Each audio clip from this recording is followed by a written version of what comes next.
ఒక్కసారి గెలిచి చూడు, లోకానికి నువ్వు పరిచయం అవుతావు. ఒక్కసారి ఓడి చూడు, లోకం నీకు పరిచయం అవుతుంది. అది ఇప్పుడు జగన్మోహన్ రెడ్డికి, సాక్షికి క్లియర్ అయింది.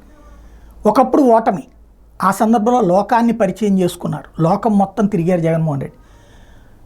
అధికారంలోకి వచ్చిన తర్వాత ఆ లోకానికి దూరం అయ్యారు. ఇప్పుడు అదే ఇంపాక్ట్ అయింది. ప్రజల మధ్యలో తిరుగుతుంటే ప్రజలకు సంబంధించి తను చేస్తున్నది అందుతున్నదా లేదా, వాళ్ళ డౌట్లు ఏంటి, వాళ్ళ సందేహం ఏంటో సమాధానం చెప్పడానికి లేదా వాటి పరిష్కారానికి అవకాశం ఉండేది. కానీ గెలిచిన తర్వాత ప్రజల మధ్యలో తిరగకపోవడం అన్నటువంటిది, ప్రజల ఫీడ్బ్యాక్ లేకపోవడం, అట్లాగే ప్రెస్కు దూరంగా ఉండటం, ప్రెస్ ఫీడ్బ్యాక్ లేకపోవడం. ప్రెస్ అన్న ప్రజలతో అనుసంధానంగా ఉంటుంది కాబట్టి ఈ రెండు ఫీడ్బ్యాక్లు ఉండే, ఈ రెండు కూడా వదిలేయటం అన్నటువంటి పెద్ద దెబ్బ అయింది.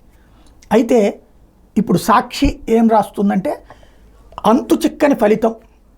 ఎన్నికల ముందు వైఎస్ జగన్ నిర్వహించిన సిద్ధం సభలకు పోటెత్తిన జనసంద్రం, తొలి విడత ప్రచారంలో మేమంతా సిద్ధం బస్సు యాత్రలో జనం బ్రహ్మరథం, మలి విడత ప్రచారంలో మండుటెండా ఒక్కపోతతో పోటీ పడుతున్న జన నీరాజనం, 800 కోట్లతో ఉద్దానం తాగునీటి పథకం, కిడ్నీ వ్యాధుల పరిశోధన కేంద్రం నిర్మించిన పలాసలో వైఎస్ఆర్ కాంగ్రెస్ పార్టీ ఓటమి, 500 కోట్లతో వైద్య కళాశాల, 5,000 కోట్లతో పోర్టు నిర్మించిన మచిలీపట్నంలోని అదే ఫలితం, వైఎస్ఆర్సీపీ కంచుకోట్లైన రాయలసీమ, నెల్లూరు, ప్రకాశం జిల్లాల్లో కూటమి పాగా అన్నటువంటి వార్తని హైలైట్ చేశారు. ఇందులో 500 కోట్లతో వైద్య కళాశాల నిర్మించింది కరెక్టే, మచిలీపట్నం పోర్టు అయితే ఇంకా కాలేదు, స్టార్ట్ అయింది అంతే. అదే సందర్భంలో ఉద్దానంది పెట్టారు కానీ అక్కడ ఎందుకు ఫెయిల్ అయింది అన్నటువంటిది నాయకుడి ఫెయిల్యూర్ అంటున్నారు. ఓవరాల్గా కారణాలని అన్వేషించడం కంటే కూడా చిక్కలేదు. ఇంతకుముందు చంద్రబాబు గారు నేను ఎందుకు ఓడిపోయాను నాకు తెలియదు అన్నారని వెటకారం చేసిన వాళ్ళు ఇప్పుడు జగను నేను ఎందుకు ఓడిపోయాను నాకు తెలియలేదు అంటున్నారు. అదే సందర్భంలో సాక్షి కూడా అదే చెప్తోంది.